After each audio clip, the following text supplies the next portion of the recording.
Pourquoi l'EFT est-elle si efficace? Bonjour, c'est une question intéressante à laquelle un expert en la matière va répondre dans quelques instants. Je vais accueillir le docteur Philippe Pincalé. Il est docteur en neurosciences, neurochirurgien également, et il va donc répondre à cette question. Je suis David Vigneron, infirmier diplômé d'État, formateur en thérapie brève. Soyez les bienvenus dans cette vidéo. Juste avant de démarrer, abonnez-vous à ma chaîne YouTube. Pour cela, cliquez sur le bouton s'abonner et activez la cloche de notification pour être informé lorsque je sors de nouvelles vidéos. C'est gratuit, c'est régulier, profitez-en.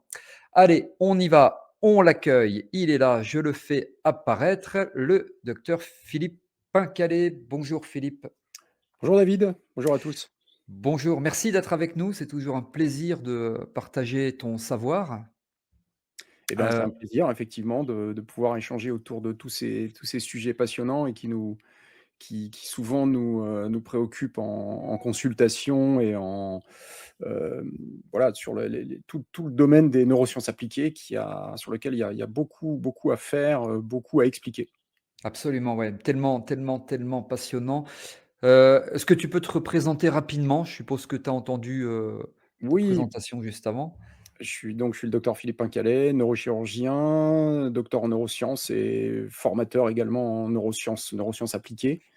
Hem, voilà, je m'intéresse à tout ce qui est santé globale, au-delà de la chirurgie du cerveau et de la colonne vertébrale, des prises en charge globales que entre autres les neurosciences, mais les compréhensions du fonctionnement du corps, elles nous amènent des outils, qui sont vraiment très intéressants en thérapie et c'est ça que j'aime beaucoup et je pense que c'est très intéressant de partager avec tous les gens qui s'intéressent à la relation d'aide de façon générale, que ce soit des professionnels de santé, des psychothérapeutes, des coachs, voilà. Ouais, super passionnant. Encore une fois, merci. On va donc parler, entre autres, de thérapie et de cerveau. Tu le connais de près, même de très, très près. Ce cerveau, on sait que l'EFT est efficace. Si vous pratiquez l'EFT d'ailleurs, vous l'avez très, très certainement déjà constaté de nombreuses fois. On va comprendre dans quelques instants pourquoi et je vais commencer, Philippe, par te présenter 2 visuels et j'aimerais que tu les commentes. Voici le premier, voilà. Tout à fait, donc c'est tiré d'un article sur l'évaluation fonctionnelle de l'EFT dans différentes situations, fonctionnelles et biochimiques également. Avec des dosages, et ici, alors en haut à gauche, on a donc les cravings, ce sont les compulsions. Souvent, ce sont des compulsions alimentaires, mais ça peut être aussi le fait de fumer ou de consommer de la drogue, des substances, de scroller sur Facebook, voilà les dépendances, les addictions et donc tous ces phénomènes de compulsion, difficilement répressibles, on voit, avant certains scores, je ne les détaille pas, hein, d'évaluation donc de ces sensations de compulsion avant le protocole de l'EFT et après, post, donc en vert, où on a une diminution très, très Mmh. significative des comportements, compulsifs. Les IgA, ce sont des fragments de l'immunité, ce sont une certaine forme d'anticorps qu'on peut facilement doser, en particulier au niveau salivaire et on voit que, l'EFT a une efficacité, très significative également pour augmenter donc le taux des IgA, donc augmenter, renforcer l'immunité et ça c'est corrélé, avec, le dernier pardon graphique, sur le cortisol, puisque le cortisol est donc cette hormone, sécrétée par Mmh. les surrénales qui est une hormone principale du stress et surtout du stress chronique, a des effets donc délétères, sur le long terme quand il est produit et en trop grande quantité et mal régulé. Et c'est entre autres, une action, d'immunodépression, le cortisol. C'est pour ça que ça favorise des infections et cetera et donc le cortisol, on le voit dans son dosage, est diminué de manière très significative vous voyez post vert, le graphique, l'histogramme qui montre qu'il y a une diminution très significative du cortisol, dans la population qui a été étudiée donc dans cet article. Et donc aussi c'est corrélé, la diminution du cortisol est corrélée à l'amélioration de l'immunité qu'on voit entre autres avec l'augmentation des IGA dans le graphique précédent. Ouais, tout ça donc, après une séance ou plusieurs séances d'ailleurs d'EFT. Voici le second, visuel. Voilà, donc vous avez en bas à droite la référence de l'article précise que vous pouvez vous procurer et puis regarder plus précisément le protocole, la méthodologie qui a été utilisée et les éléments également qui ont été testés. Donc on a des échelles de dépression et on voit une diminution significative après les séances de FT des scores de dépression. Pareil pour l'anxiété, en haut à droite, et pour la douleur également, une diminution significative des scores de douleur grâce à des techniques d'EFT. Vous voyez, l'EFT clinique améliore de multiples marqueurs physiologiques de la santé, hein, puisque c'est le titre de l'article. Donc voilà, on a des choses tout à fait concrètes sur cette technique très intéressante qu'est l'EFT. Ouais, on vient de voir concrètement des résultats, bah, au regard de la douleur, au regard du stress, de l'anxiété, de la dépression et cetera. Parlons d'efficacité. Comment est-ce que tu expliques l'efficacité souvent rapide d'ailleurs, hein, de l'EFT comparée, question difficile, hein, comparée aux thérapies conventionnelles, en tout cas quand celles-ci sont utilisées seules?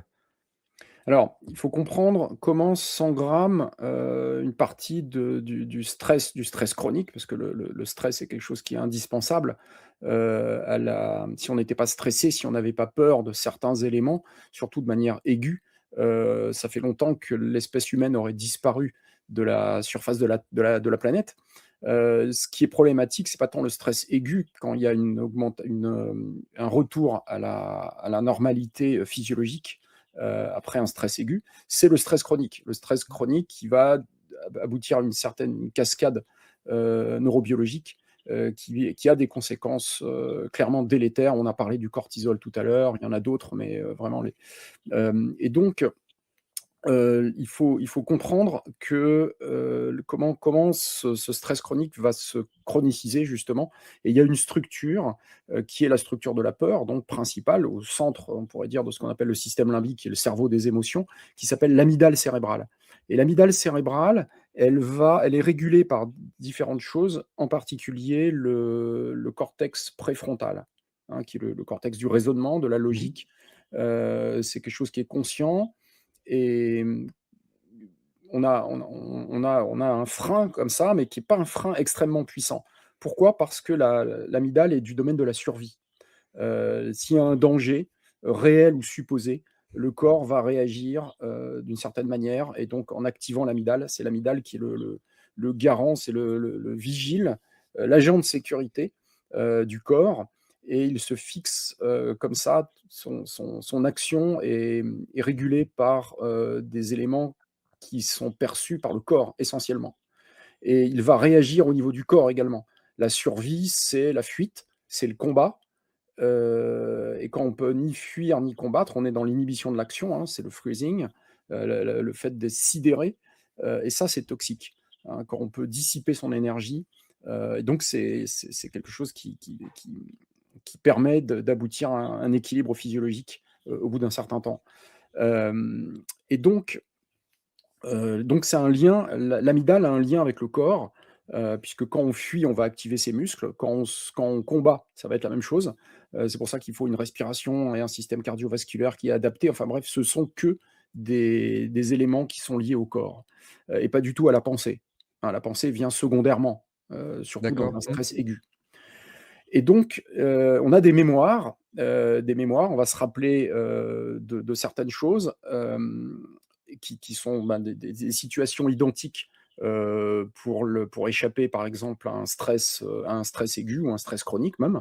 Et on a deux types de mémoires. On a les mémoires explicites, c'est-à-dire celles qu'on peut expliciter verbalement, et les mémoires implicites, celles qui sont liées essentiellement au corps. Et le disque dur, si je puis dire, de ces mémoires implicites, c'est l'amygdale cérébrale, principalement. Alors, tout est connecté avec tout dans le système nerveux, mais pour résumer, et c'est un résumé qui est quand même, tout ça est quand même très bien montré par les neurosciences, c'est globalement situé dans l'amygdale, on va dire l'amygdale élargie, pour employer un terme anglo-saxon, l'amygdale et ses connexions. Et ces mémoires implicites, justement, elles ne peuvent pas, par définition, être explicitées verbalement. Et sachant qu'elles sont liées elles sont stockées dans l'amygdale, on va avoir des réactions corporelles parce que l'amygdale ne peut réagir que par le corps. Et donc l'EFT, dans sa technique, va donc évoquer le problème, une anxiété, une phobie, la problématique que le sujet vient traiter en consultation. Ça permet d'activer en quelque sorte ces mémoires amygdaliennes, mais pas trop. On ne va pas provoquer une abréaction, hein, une grosse libération émotionnelle. Là, on sait que ça aboutit à des phénomènes de retraumatisme ou de choses comme ça. Donc le sujet, on va dire, va l'évoquer à 10-15% peut-être, hein, de son intensité. Et par-dessus ça, donc on va en quelque sorte ouvrir ces mémoires. Et encore une fois, ces mémoires implicites Mmh. stockées dans l'amygdale sont connectées au corps, à la sensibilité, à un certain nombre de choses, mais qui sont corporelles, qui ne sont pas verbales. Et on va, par le tapotage et comment dirais-je, le protocole des points circulaires de l'EFT, rassurer l'amygdale par ce qu'elle sait, par ce qu'elle comprend, par le langage qu'elle comprend, qui est le langage corporel, puisqu'elle est, par définition, connectée au corps. D'accord, Donc on va évoquer la situation qui a à traiter, à travailler. Donc on va ouvrir ces mémoires implicites et on va mettre le corps, par le protocole d'EFT de tapotage, dans une situation de sécurité émotionnelle. Mais la sécurité émotionnelle de l'amygdale passe par le corps, obligatoirement. Il n'y a pas de connexion. L'amygdale ne sait pas, ne comprend pas le langage verbal. Parce que d'accord. Mmh. c'est pas hiérarchiquement, c'est pas situé à ce niveau-là. D'accord, donc si je résume vulgairement, on communique, si je peux dire, avec l'amygdale cérébrale via les tapotements, puisque l'amygdale cérébrale est reliée, au corps. Dans le cas de Je l'EFT, Dans le cas de c'est tout à l'EFT. fait ça. Et on a, par exemple, alors une autre technique que l'EFT qui, par exemple, est la respiration.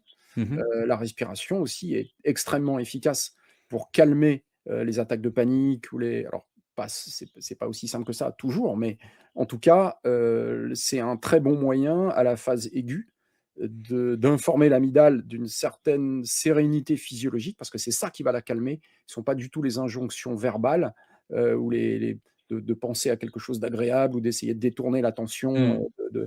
de la situation émotionnelle intérieure, parce que l'amygdale ne comprend pas ça, elle comprend des signaux physiologiques, somatiques, que ce soit le taux de gaz carbonique, que ce soit le kinesthésique avec le tapotage, et il y a d'autres techniques encore psychocorporelles qui fonctionnent comme ça. Donc voilà, retenez que, mémoire implicite, traumatique ou en tout cas de difficultés émotionnelles qui sont à traiter, sont principalement stockées par l'amygdale qui, ne connaît que les phénomènes de proprioception ou d'extéroception, même d'interoception, les signaux du milieu intérieur. C'est-à-dire qu'il faut le but de cette technique, en l'occurrence l'EFT, qui intègre tous ces principes, c'est de mettre le sujet dans un état de sécurité intérieure, et cette sécurité intérieure passe par l'amygdale et le corps. D'accord, passionnant d'ailleurs, prenez des notes, hein. On comprend bien les liens entre le corps, le tapping, l'amygdale cérébrale, les peurs et cetera. Parlons de résultats parce que, bah, quand un consultant vient nous voir, c'est quand même pour, atteindre ce qu'on appelle un objectif thérapeutique, donc obtenir des résultats. Hem, je voudrais donc te poser une question sur les résultats. Est-ce que, quand on pratique l'EFT, est-ce qu'ils sont réputés, ces résultats, être durables? Et si oui, pourquoi? Alors, on va en parler dans quelques instants. C'est une question très, très intéressante et c'est juste après ceci. Vous êtes thérapeute, coach ou professionnel de santé et vous vous demandez comment utiliser efficacement l'EFT. Je vous invite à un webinaire pour découvrir cette pratique certes surprenante mais qui obtient aujourd'hui, au dire de tous, des résultats stupéfiants. Moi-même, spécialisé en neurosciences, je pense que tous les professionnels de l'accompagnement qui souhaitent augmenter l'efficacité de leurs consultations ont grand intérêt à utiliser l'EFT en tant qu'outil. Je vais vous expliquer pourquoi dans ce webinaire.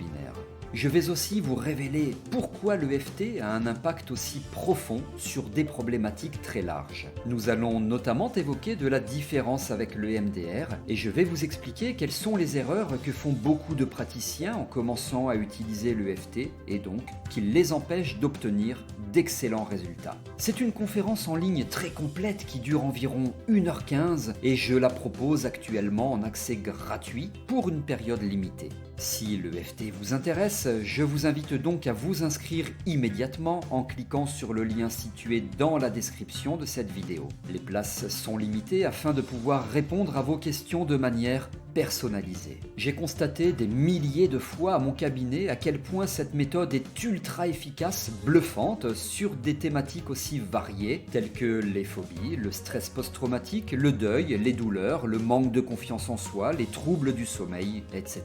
Le FT s'utilise seul ou en complément de l'hypnose, de la sophrologie, de la relaxologie, du coaching, bref, c'est un formidable outil et vous allez pouvoir le constater par vous-même, puisqu'à la fin de mon webinaire, je vous offre 2 cadeaux vous permettant de tester l'EFT facilement et rapidement. Alors, inscrivez-vous maintenant à ce webinaire 100% gratuit. Pour cela, rendez-vous sous cette vidéo. Merci pour votre confiance, à très bientôt. Voilà, on poursuit. Pourquoi l'EFT est-elle si efficace avec le docteur Philippe Pincalé? Et donc, on enchaîne avec la durabilité des résultats. Philippe, pourquoi les résultats avec l'EFT sont souvent ou très souvent définitifs? Parce que, justement, dans ces mémoires implicites, je reprends la métaphore informatique parce que c'est Mhm. souvent on comprend bien, hein, les choses et ça fonctionne quand même en grande partie aussi comme ça. Il y a un câblage neuronal avec des mémoires qui sont stockées d'une certaine manière, qui ont une certaine dynamique, à la fois d'incrustation, mais également de nettoyage. C'est ce qu'on va faire, hein, avec différentes techniques, en l'occurrence ici l'EFT. Ces mémoires implicites, elles ont un degré d'incrustation, je dirais, et elles ont une origine souvent qui est quand même différente, enfin, qui peut être variable, au sens où on peut avoir, et ça, le transgénérationnel, l'épigénétique nous a bien montré ça, hein, ça a été montré biologiquement, reproduit expérimentalement chez l'animal. Donc, pas de, c'est quelque chose de tout à fait sérieux et qui a bien été étudié par plein d'auteurs. On a des cicatrices moléculaires qui peuvent être dosées et qui peuvent se réverser après certains protocoles de soins. Donc, ce sont des choses qui sont tout à fait montrées. Donc, il y a différents niveaux d'incrustation et de puissance, je dirais, des mémoires. Donc, il y a certaines formes de trauma quand même qui va être difficile de traiter uniquement par l'EFT seul. Malgré tout, une grande majorité de troubles, en particulier des phobies simples, je dirais, ou des phénomènes d'anxiété, des attaques de panique, sans qu'il y ait bien sûr un tableau psychiatrique plus complet qui est derrière, peuvent être tout à fait accessibles à cette technique d'EFT, puisqu'on va les déprogrammer des mémoires implicites qui ne peuvent pas être traitées verbalement. Donc des phobies, on a vu des phénomènes de compulsion, grignotage par exemple, arrêter de fumer, ou voilà, c'est un soutien émotionnel très important, très puissant, très intéressant en termes de résultats, et qui utilise les canaux privilégiés qu'utilise le cerveau pour stocker ces mémoires traumatiques, ces mémoires de peur. D'accord. Moi, personnellement, mais je ne sais pas si tu as déjà eu le cas, j'ai pas le souvenir d'avoir eu un consultant venant pour une phobie spécifique, par exemple, chat tigré ou araignée. Araignée, c'est plus fréquent que les chats tigrés, me rappelant 1, 2, 3 ans ou quelques mois après, pour me dire, «La phobie est revenue comme avant». Mmh. J'ai ou alors peut-être que les gens ne m'ont pas rappelé, ça peut être possible aussi, mais en tout cas, s'il m'arrive d'en recroiser dans la rue, jamais on ne m'a dit: «La phobie est revenue», voilà. Quelquefois, certaines prises en charge nécessitent une, séance d'EFT supplémentaire parce que j'ai le cas d'une personne, c'était la phobie du vide, du vertige et qui me dit: «Voilà, le boulot est fait à 80, mais il reste encore un petit peu de travail. Est-ce qu'on peut se revoir?» Voilà, mais je constate très, très souvent et tu as bien donné les explications, on a compris pourquoi. Les résultats sont effectivement très, très souvent, en tout cas, définitifs. Alors, je me pose souvent une question. Que je crois d'ailleurs je t'ai jamais posé, par rapport aux croyances. Certaines personnes viennent en consultation, ne connaissent pas du tout l'EFT et on leur explique: «Voilà, pour votre phobie, votre souvenir traumatique, on va tapoter, on va faire de l'EFT». Enfin, je fais court, mais c'est quand même à peu près comme ça qu'on présente la chose et n'y croient pas ou se disent: «C'est complètement farfelu, un peu bizarre», et ma question est la suivante, est-ce qu'il y a une explication neuroscientifique au fait que l'EFT finalement fonctionne même si on n'y croit pas ou même si on n'y croit pas beaucoup? Une sous-question ou question posée, formulée différemment, est-ce que le scepticisme peut bloquer l'efficacité ou les mécanismes, heu, conduisant au résultat avec l'EFT? Ben, pas spécialement, parce que là, on est plus, le domaine de la croyance, le scepticisme et cetera. C'est plus du domaine de la conscience, au sens de la cognition, du Mmh cortex mh. frontal donc. On a vu que c'était un frein, assez faible sur l'amygdale, de façon générale, et qui n'a pas d'accès, donc le langage, n'a pas d'accès, ne peut pas atteindre finalement ces mémoires implicites stockées dans l'amygdale. Et donc il y a pas besoin spécialement d'y croire, puisque c'est un travail qui va court-circuiter les croyances, qui va court-circuiter la cognition, puisque ça passe directement par le corps. Les circuits neurologiques, de régulation de ces mémoires-là, passent directement par le corps. C'est donc il y a pas besoin de verbaliser. C'est aussi en grande partie ça l'intérêt de toutes ces approches corporelles, c'est qu'il y a pas besoin de verbaliser tout ça. Ce qui est souvent la difficulté, et on comprend pourquoi quand on comprend les mécanismes du cerveau. On comprend pourquoi certaines thérapies, exclusivement par la parole peuvent mettre des mois, pour certaines malheureusement des années, avant d'extraire, toutes ces mémoires et d'arriver à les retraiter. Mais c'est quelque part, dans beaucoup de cas quand même, alors faut pas faire de généralité ou faut jamais dire jamais, mais malgré tout, on comprend pourquoi le langage, encore une fois, ne peut pas avoir accès à ces mémoires implicites. Elles sont implicites, elles ne peuvent Mmh. pas, c'est leur définition, elles ne peuvent pas, biologiquement, neurologiquement être explicitées verbalement. Elles ne sont pas stockées dans un lieu de parole. Et elles n'ont pas souvent été alors là, on arrive aux traumas qui sont encodés dans l'enfance, hein, les abus de quelle que soit leur nature, ont souvent été encodés non pas de manière verbale, mais de manière corporelle. Et là, on a encore plus, un stockage dans ces mémoires implicites, principalement amygdaliennes, avec beaucoup de somatisation, puisque ce qui ne peut pas passer par la parole, de toute façon, il y a pas d'issue de l'un à l'autre, ça passe pas par là, ça va s'évacuer par là où c'est rentré, si je puis dire, c'est-à-dire au niveau du corps. Donc D'accord. il y a beaucoup de c'est tout le problème de la psychosomatique. Alors, c'est pas non plus ça passe par plein de choses complexes, hein, quand même. Il faut pas non plus résumer ça à je parle pour la psychosomatique et les somatisations, au bout de plusieurs années, voire dizaines d'années. Mais pour revenir à ce que tu disais, voilà, le fait de la question: «Est-ce qu'il y a besoin d'y croire?» Non, pas spécialement.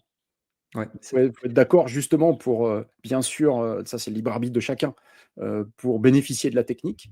Mais au-delà de ça, on peut être extrêmement surpris. Il y a d'autres techniques aussi comme ça qui peuvent être, tout à fait appliquées, puisque par définition, elles ne passent pas par la parole. d'accord, très bien, merci. Puis du coup, on comprend bien aussi la complémentarité avec des techniques que probablement vous utilisez au quotidien, telles que l'hypnose, la relaxologie, la sophrologie ou autres. Je vais te poser une toute dernière question. Juste avant cela, je vous précise que vous avez la possibilité de suivre, c'est une formation en ligne que je vous propose, de praticien en EFT. Vous avez tout le détail de cette formation sous cette vidéo. Ça dure environ 30 ou 35 heures de contenu. Vous verrez, il y a absolument tout. Vous allez apprendre à accompagner des personnes atteintes de phobie, on en parlait, de deuil compliqué, de manque de confiance en soi, de douleur, etc. Et en plus, vous n'êtes pas seul parce que vous intégrez un groupe Facebook dans lequel vous interagissez avec les autres participants et avec moi. Et donc, je réponds à toutes vos questions dans ce groupe. Et donc, profitez-en et découvrez cette formation en ligne et le programme qui figure sous cette vidéo. Toute dernière question, Philippe, si tu le veux bien. Quelques mots sur quelque chose que je trouve très intéressant et ça rejoint ce qu'on abordait tout à l'heure par rapport à la durabilité des résultats, c'est cette fameuse extinction de la mémoire de peur. Oui, c'est ça. Ben, si on peut dire, dans une vision presque mécanique, j'allais dire hydraulique, des émotions, on peut imaginer donc qu'il y ait un certain nombre, une certaine quantité de peur, qui soit stockée, et l'accès justement à ce réservoir de peur par l'EFT et d'autres approches aussi, mais l'EFT est quand même particulièrement direct parce qu'elle utilise, ces mécanismes-là. Ça ouvre le robinet en fait, pour vider le plus complètement possible, en tout cas, toutes ces mémoires de peur. Et donc, quand elles sont déprogrammées, quand on a donné l'information à l'amygdale, qu'elle n'a plus besoin de vivre cette situation de manière aussi réactive, hein, tu parlais de phobie des chats, du vide ou des araignées, quelle que soit la situation, en tout cas, c'est décorrélé de la réalité, en fait, hein. Le fait de voir une araignée, même à distance, n'a pas de raison de déclencher une attaque de panique. Bon, c'est quand même le problème de la personne qui souffre de phobie. Mmh. Et à partir du moment où on a effacé cette mémoire et on a régulé l'amygdale, mais à sa manière, hein, la manière dont elle peut être régulée, c'est-à-dire par l'approche corporelle, idéalement avec l'EFT, on a déprogrammé cette peur. La mémoire, c'est quelque chose quand même qui, à la fois les mémoires traumatiques, mais les mémoires de réassurance, c'est quelque chose qui quand même, certes, est relativement labile, est relativement instable dans certains cas, mais il y a quand même des choses qui sont une notion de sécurité qui va être, au niveau de l'amygdale, souvent quelque chose de définitif.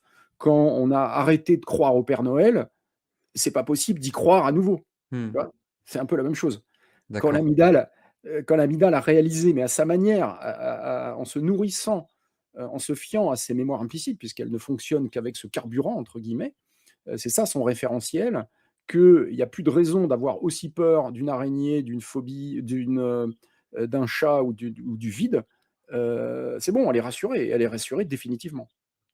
Ouais, alors avec toutes ces explications, on comprend aussi pourquoi, dans certains contextes, je pense aux phobies puisqu'on en parlait, les arguments rationnels ne suffisent pas pour traiter la problématique. Donc tout ça est passionnant. Merci Philippe, je vous propose de réécouter cette vidéo. Vous pouvez prendre des notes. Il y a des pépites dans cette vidéo. D'ailleurs, si vous l'avez aimé le contenu et ce que Philippe nous a expliqué, vous pouvez liker en cliquant sur le pouce bleu. On arrive à la fin de cette vidéo. Merci Philippe pour toutes ces explications, pour Merci tout ton David, partage. Au plaisir de te retrouver et puis je te dis à très bientôt. aussi. Et nous, on se retrouve avec grand plaisir dans de prochaines vidéos. À très bientôt.